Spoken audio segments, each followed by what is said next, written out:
Olá, bom dia a todos que estão na live. Estamos começando mais um Diálogos Geográficos Profissionais, diretamente aqui do nosso laboratório de Geoiconografias e Multimídias da Universidade de Brasília. Hoje, o tema da semana são os profissionais, né? A atuação dos profissionais geógrafos. E para nossa alegria, quem nos prestigia hoje, quem aceitou o convite, foi a Sandra. Bom dia a todos. Sandra Barbosa, geógrafa, atua no Instituto Chico Mendes, de Conservação da Biodiversidade, e vai falar um pouco para a gente sobre a atuação profissional do geógrafo lá dentro. Mais do que isso, a gente vai bater um papo sobre como que ela, enquanto geógrafo, tem percebido a geografia nesses ambientes. Muito bom, muito obrigado por ter vindo, Sandra. Eu que agradeço a oportunidade, professor. Muito bom estar aqui, podendo dar um pouquinho dessa percepção que eu tenho da atuação enquanto geógrafo esses anos na área ambiental, né, que é a área que eu venho atuando. Ótimo, muito bom. Sandra, a gente começa o nosso bate-papo com uma pergunta que é assim, bastante importante para a gente, porque a ideia é que essas nossas conversas, né, a ideia do projeto, que é um projeto de extensão universitária, ela as nossas entrevistas sirvam como uma informação, né, alguns esclarecimentos, tirar dúvidas aos nossos estudantes, especialmente os estudantes de graduação. O nosso foco tem sido este público, né, para que esse diálogo chegue aos alunos de graduação, para que a gente comece a rediscutir ou discutir com um pouco mais de assim, base empírica também, né, a nossa atuação profissional no mercado de trabalho, em diferentes abordagens, em diferentes áreas. Então, essa é um pouco da nossa perspectiva. E a gente, então, começa perguntando para você, por que geografia? Por que você fez geografia? Aonde que você fez? Como foi esse processo inicial da carreira, que se inicia na faculdade, né? Como que foi isso? Primeiro eu passei no concurso do IBAMA no ano de 94, e aí eu comecei a ver a questão da geografia, do espaço, da conservação, e nem tinha ainda feito faculdade, e aí isso me encantou, e foi por isso que eu entrei na área de geografia. Primeiro eu comecei fazendo geologia, mas por uma questão profissional me encantou mais a área da geografia mesmo. E aí eu formei em geografia e comecei ganhando experiência no Centro de Sensoriamento Remoto, que eu entrei, se não me engano, foi em 96, 97. E aí a questão espacial, de geotecnologias, ela veio muito a me encantar e a me enriquecer profissionalmente. E que a partir daí se deslanchou para as áreas temáticas de unidade de conservação de proteção integral, de uso sustentável, e realmente achei que a geografia nessa área de geotecnologia, que é uma área que vem crescendo muito, é uma área muito rica, assim, profissionalmente, né, e que tem muito a crescer ainda, né. Aí você migrou da geologia para a geografia? Migrei para a geografia. Então, na verdade, você começou a trabalhar no IBAMA antes da faculdade? Antes da faculdade. E aí foi nisso, isso também foi importante, foi o conhecimento prévio de algo que me encantou, entendeu? Que foi a questão da conservação, que está bem ligada mesmo à geografia, às ciências da terra, às geociências, entendeu? Certo. Só que o meio ambiente, ela tem muito essa interface da ciência física com a ciência humana. Então eu senti essa necessidade que nas ciências exatas não tem, dessa conexão, entendeu? Do exato com o humano, porque o meio ambiente, eu não vejo ele de forma intocada. Assim, é muito, muito difícil ter uma porção de terra, de território intocado. A gente tem as unidades de proteção integral, mas ainda assim, nem que seja por meio dos gestores que estão ali, ela tem uma interface com o ser humano, entendeu? Então a geografia tem essa questão dessa interação, entendeu? Do físico com o humano, com o social. Então isso veio muito para mim na questão ambiental. É bem geografia mesmo, nesse sentido. Ótimo. Então, e aí assim, continuando, né? Essa sua vinda para a geografia, você acredita que lá quando você fez o seu curso de geografia, né? Foi na década de 90? Não, 2000 já. Foi. Eu formei em 2002 em geografia. Transição, Eu entrei, né? Anos 90 para anos 2000. Isso. Como que foi isso, assim? O curso de geografia naquela época, você fez aqui na Universidade de Brasília, Foi, né? na UNB. Foi aluna desse departamento. O curso te preparou para isso? Você acha que o curso foi bom, assim? Qual seria a sua avaliação do curso? Claro, avaliar hoje é muito mais fácil, digamos, do que na época. Eu trouxe um pouco já de bagagem para o curso, como eu te falei. Eu comecei fazendo geologia, então essa questão da exatas, eu trago isso muito forte em mim, inclusive até hoje na minha atuação profissional. As pessoas que me conhecem, que veem as minhas análises, falam: nossa, Sandra, mas você se atentou bem para a questão numérica, para a questão das reações químicas e tudo mais, mas porque eu já trouxe isso para a geografia. Eu senti falta na geologia, por exemplo, dessa questão da interface humana mesmo, que eu ganhei muito na geografia, né? E que isso abriu bem o meu leque, enriqueceu as minhas análises. Só que quando eu vim para a geografia, eu senti que essa parte de ciências exatas, que eu acho que deveria ter para melhorar bastante o curso, porque eu acho o curso de geografia muito rico. Eu acho que todas as áreas, tudo você mexe com o território, a gente está no território. Então eu acho que tudo tem geografia. Eu acho que as outras áreas, inclusive, tem um pouco de geografia.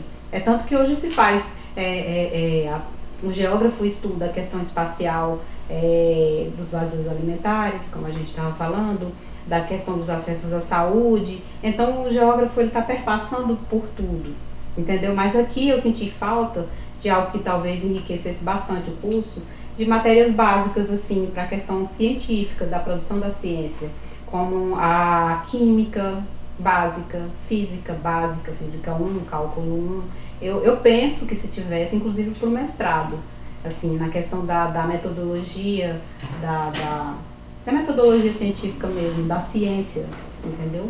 Sim. Eu acho que enriqueceria bastante a parte, pelo menos ser obrigatório, física 1, física geral 1, química geral, cálculo 1, estatística, não sei se é obrigatório na graduação, mas deveria ser, entendeu? Porque você mexe muito com isso, em todos os trabalhos que você vai fazer em produções científicas. Eu acho que você precisa dessa base. Então eu senti falta disso na geografia, desse foco, assim, desse direcionamento. Assim. Estatística, uma cadeira de estatística é obrigatória para os nossos alunos logo no início do curso, então, salvo engano. É porque eu já tinha feito, então, no caso. Então eu não senti, talvez... Tem uma cadeira. Sandra, você como geógrafa também tem depois, né, na sua formação, uma especialização em geoprocessamento, é isso? Fiz uma especialização na geologia em 2012, em geoprocessamento. Fiz um trabalho na questão da precisão cartográfica, de uma carta topográfica, que a gente sabe que o nosso país ele é mapeado topograficamente, por sensoriamento remoto, e a gente tem todo um acervo topográfico, que inclusive está um pouco ultrapassado na maior parte dos casos, são poucas atualizações que tem. Tem atualizações da Amazônia Legal, que a DSG vem fazendo, mas a maioria do nosso acervo é desatualizado. Então eu fiz uma análise de uma carta topográfica no Mato Grosso e toda a questão da precisão em relação a pontos geodésicos coletados. E a gente encontrou um erro, né, de uma carta 1 para 100 mil, que talvez se tivesse atualizado pelos PECs digitais atuais que a gente tem, que a DSG já definiu, tem a lei dos padrões de precisão, que é de 84, se não me engano, já é um pouco antigo, mas a tecnologia evoluiu, tudo evoluiu, então hoje já se tem os PECs cartográficos digitais, que avançou um pouco mais, não tem só aquele A, B e C que a gente tem nos padrões de precisão de 1984, a gente já tem até o D hoje, para pegar justamente essa gama de dados digitais. E aí a gente encontrou um erro, eu e o professor Juliano, né, que foi meu orientador, comparando também com a imagem RapidEye, que eu estava comentando com você, que no pacote comprado pelo MMA, né, pelo Ministério, a gente encontrou um erro de em torno de 30 metros, 20 metros, dependendo da ortoretificação local, que no caso foi Mato Grosso, a gente encontrou um erro maior.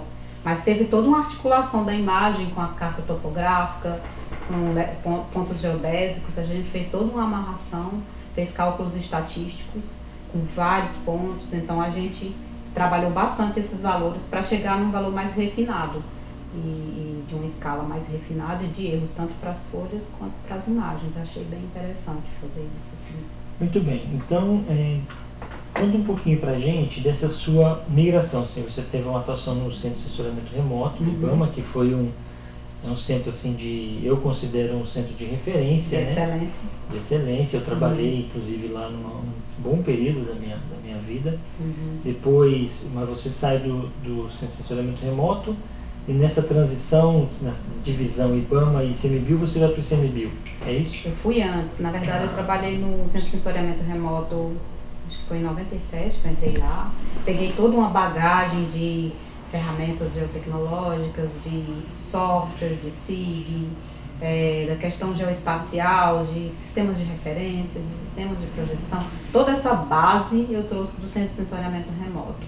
Certo. Eu fiquei lá até mais ou menos o ano de 2000, por aí. Aí eu fui para a diretoria de ecossistemas e aí essa bagagem geral que eu adquiri no CSR foi ótimo, porque eu fui aplicar mais um tema específico, que foi unidade de conservação, limite de unidade de conservação, localização de unidade de conservação, toda a questão ambiental, mais na área de proteção integral.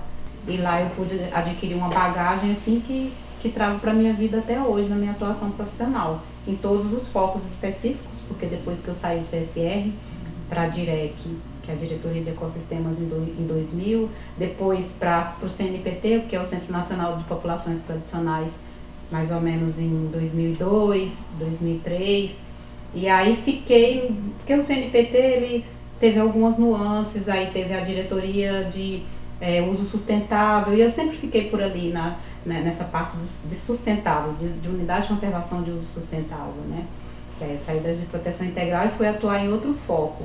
Na verdade, no ICMBio a gente tem esses dois grandes grupos, né? Unidade de proteção integral e unidade de uso sustentável.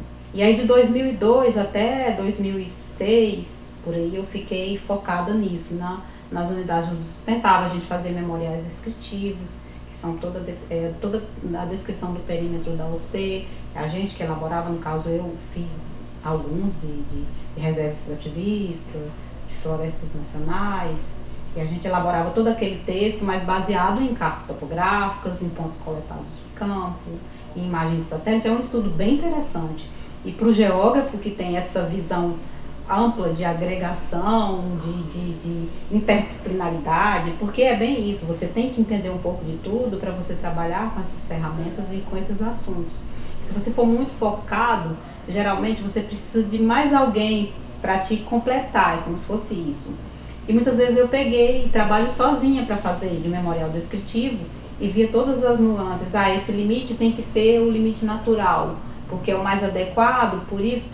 Esse limite tem que ser uma linha seca, porque é mais adequado, porque tem uma BR ali e tal, e tem que ter uma área de segurança. Então, eu acho que a geografia, as geociências, que eu também tenho muito a agradecer, me deu muito essa expertise, entendeu? De enxergar além daquilo ali, daquele elemento assim pontual. De treinar, né, o olhar, né? Treinar o olhar, isso é bem importante. Muito bom, muito interessante. Sandra, uma questão importante que eu acho que os mais jovens que estão nos acompanhando, mas é interessante, né, esse momento aqui. Teve uma transição, né? Porque você foi trabalhar com unidade de conservação dentro do IBAMA, porque era ainda local, dentro do IBAMA. Isso, depois separa, né? Então hoje que a gente tem o ICMBio cuidando das unidades de conservação e o IBAMA, né? Eu parei aí quando foi em 2007, o IBAMA foi dividido. O IBAMA ficou com fiscalização e licenciamento, né? E o ICMBio foi fazer a gestão, ficou para fazer a gestão das unidades de conservação e centros especializados. Aí eu fiquei no ICMBio porque eu já estava na área de unidade de conservação, que na época eu estava trabalhando na diretoria de unidade de conservação de uso sustentável. E aí eu fui e fiquei na diretoria de uso sustentável e depois fiquei 4 anos, quase 5 anos, coordenando a área de geoprocessamento. o Instituto, um órgão começando, você sabe, é toda uma construção de várias áreas, de várias equipes. Então, a nossa equipe ficou bem coesa no sentido de... Hoje a gente tem uma área de geoinformação no ICMBio bem desenvolvida, que inclusive divulga no site informações geoespaciais, tabelas, dados tabulares também, mas linkados com as questões espaciais. Então, isso tudo começou na nossa equipe na época. Na época eu coordenei desde 2006 que eu comecei a coordenar a equipe de geo, já começando no IBAMA. Depois fiquei até 2010 coordenando essa equipe, era uma equipe muito boa. E hoje eu tenho orgulho de falar que várias das pessoas que trabalharam comigo, muitas aprenderam, entraram na equipe, porque eu fui lá e puxei, peguei na mão, vamos trabalhar aqui. Eram geógrafos, biólogos. Geoprocessamento é uma área que abraça todas as profissões. Então é uma ferramenta importante, mas assim, eu acho que o geógrafo ele tem um papel talvez um pouco mais privilegiado, porque eu te falei que é uma área que, por abraçar todas as profissões, ela pede um olhar mais amplo das coisas. Então aí eu estou te falando enquanto geógrafa, utilizando geotecnologias, e eu posso dizer com toda segurança assim, que é uma área que tem futuro, entendeu? E que a nossa expertise de geógrafo nos dá esse privilégio de pegar um trabalho que geralmente é global e envolve muitas nuances e muitas áreas e muitos assuntos e conseguir fazê-lo, entendeu? Certo. E aí eu fui chefiando essa equipe até 2010, aí hoje a gente divulga um mapa oficial na página do ICMBio, que é o mapa das unidades, que é uma publicação internacional, que fica disponível no site.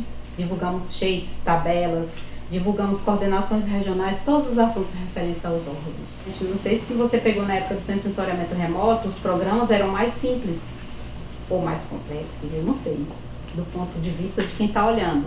A gente trabalhava muito com linha de comando, você tinha que digitar uma linha de comando imensa para você conseguir cumprir uma ação dentro do software.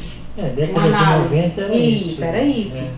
E aí eu acho que nessa época a gente aprendia mais, porque você era obrigado a pensar no que você estava escrevendo.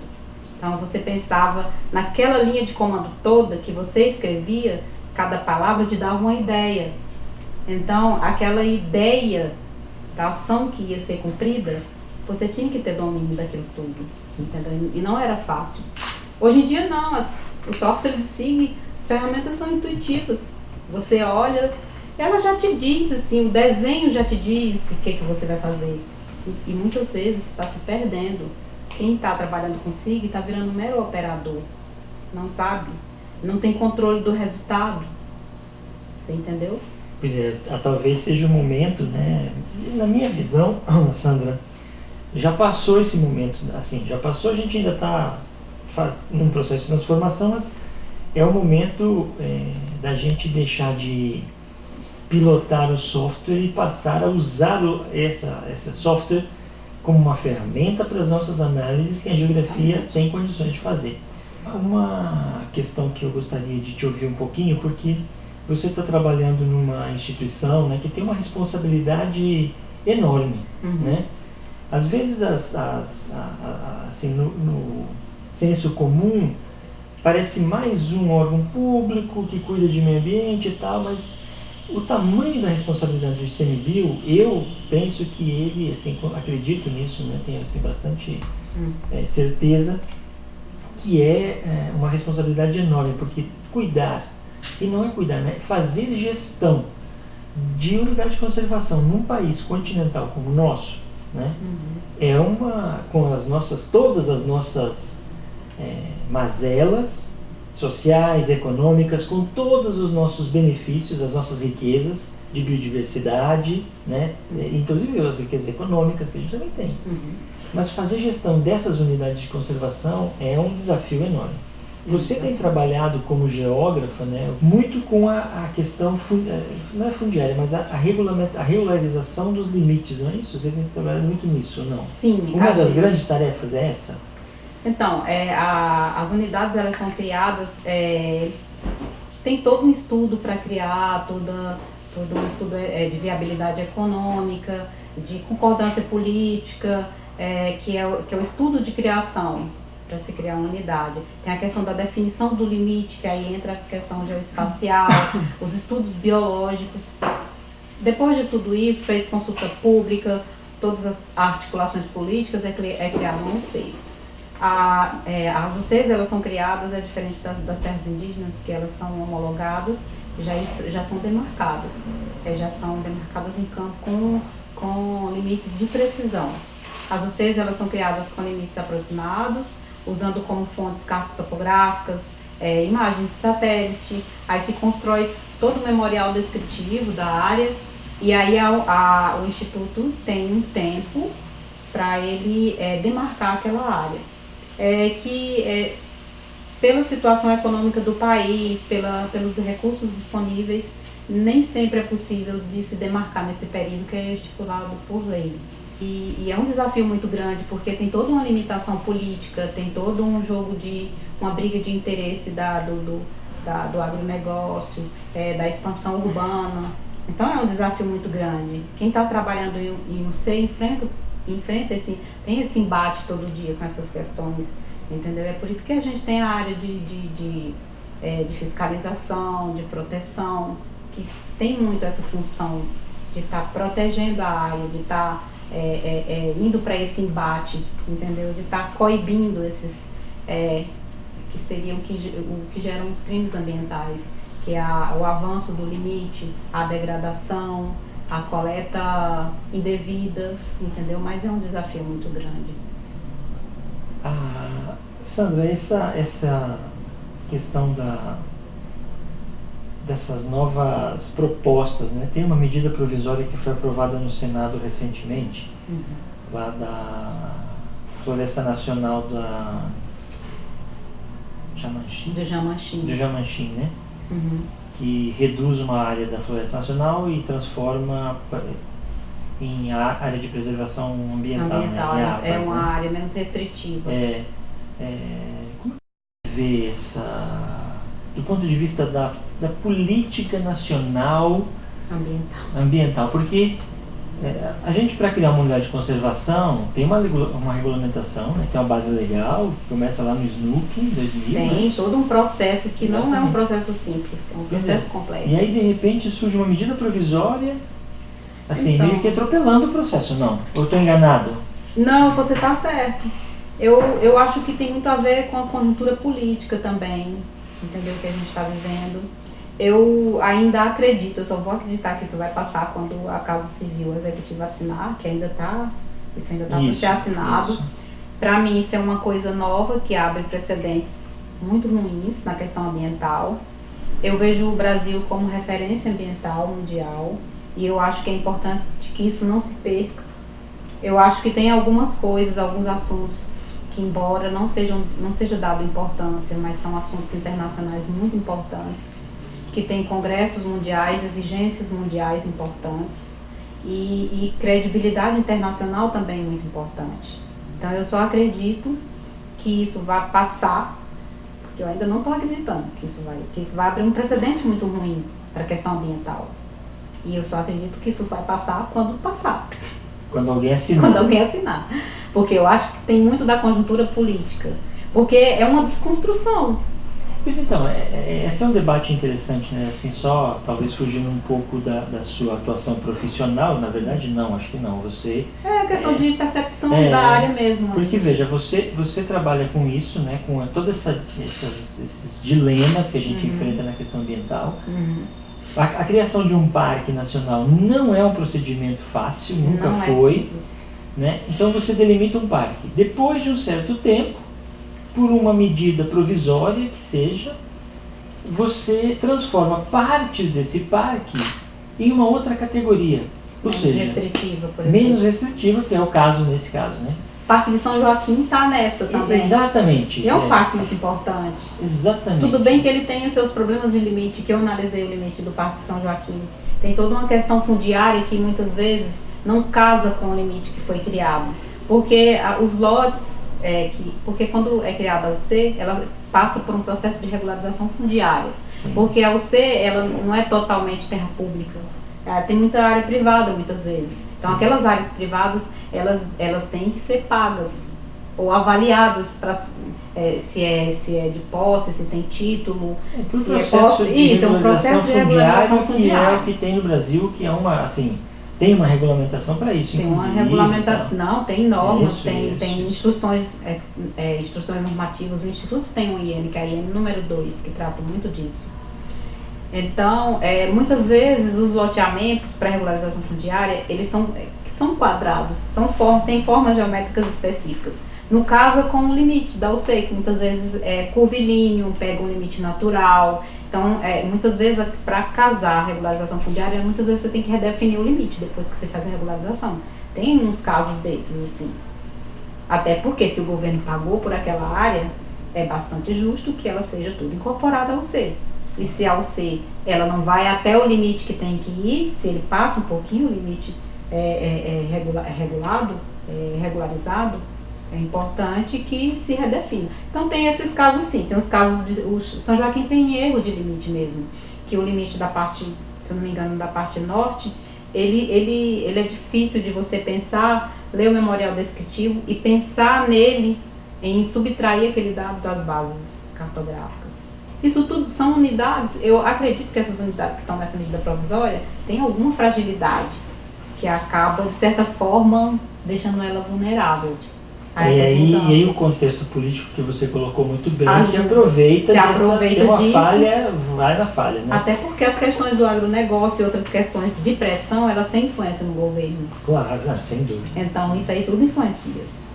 Mas é um momento importante da gente ficar atento, né? Com certeza, discutir o assunto e levar o assunto para a sociedade. Exatamente. Tem coisas que a gente não pode deixar acontecer. O contexto político atual, onde está tudo tão confuso, né? Todo esse contexto político acaba, na minha opinião, deixando a questão ambiental em segundo plano, terceiro plano talvez até, né? Porque questões de vida ou morte como saúde já está sendo relegada, imagina. Então, pois é, e aí a questão, essa discussão de limites acaba sendo mais uma, assim...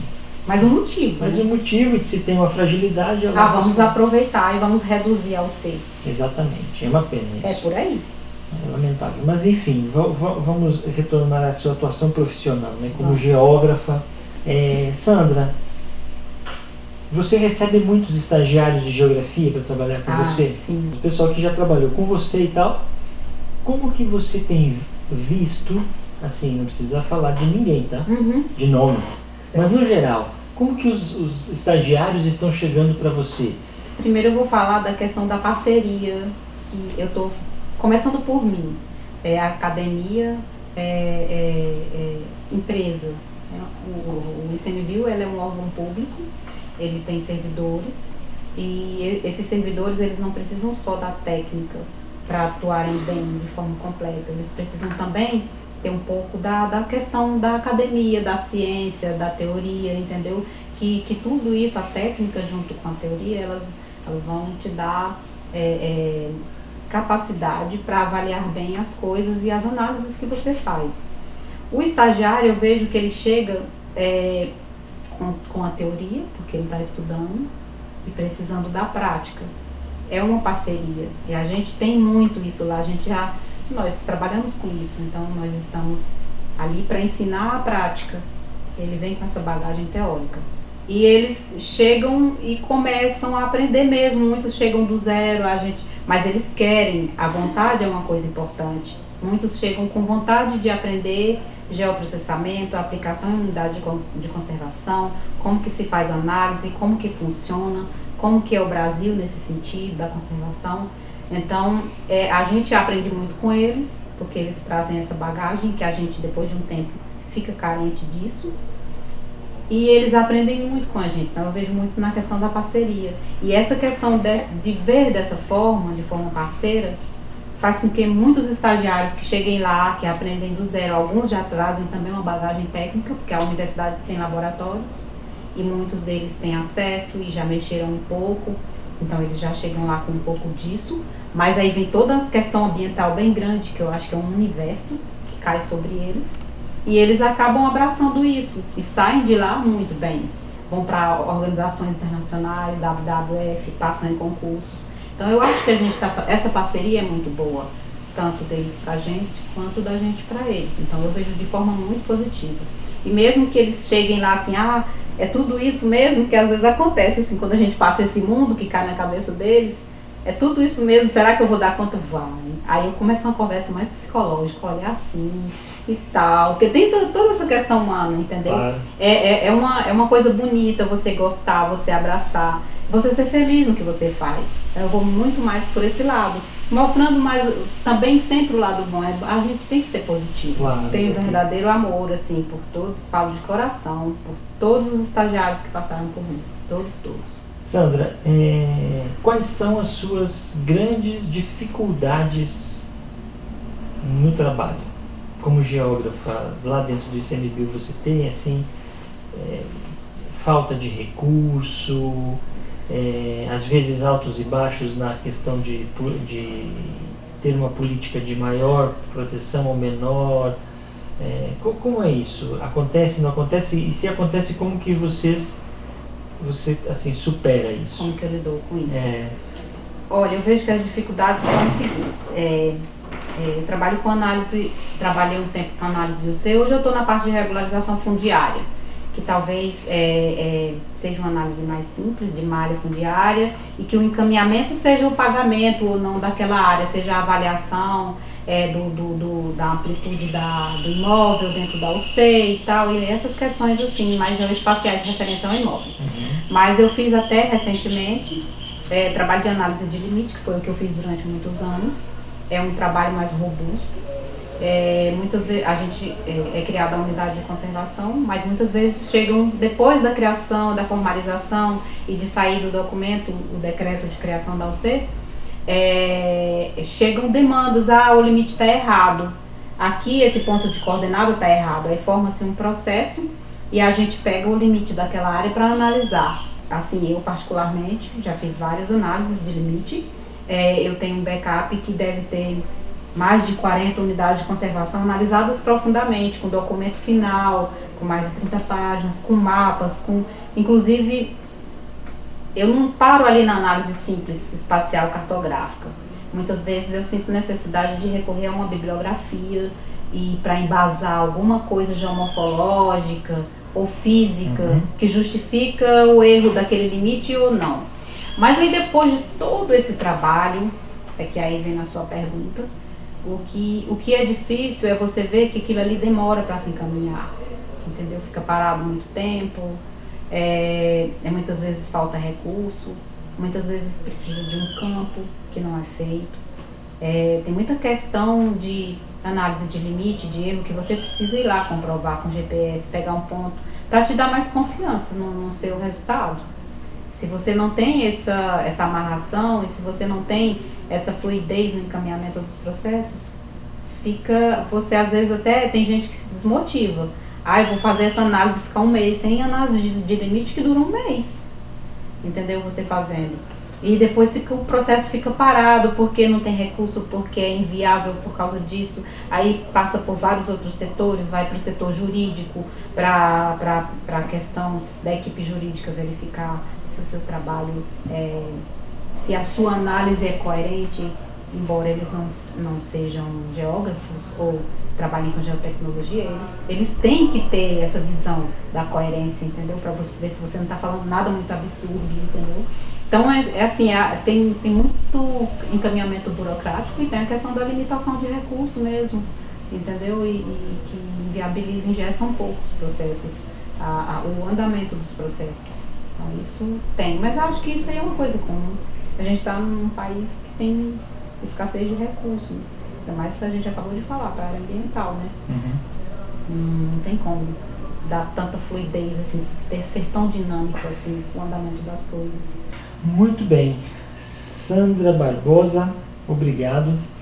Eu que agradeço. A gente tem que reconhecer assim, o papel importante que vocês, colegas, né, geógrafos, desempenham nas diferentes atuações profissionais.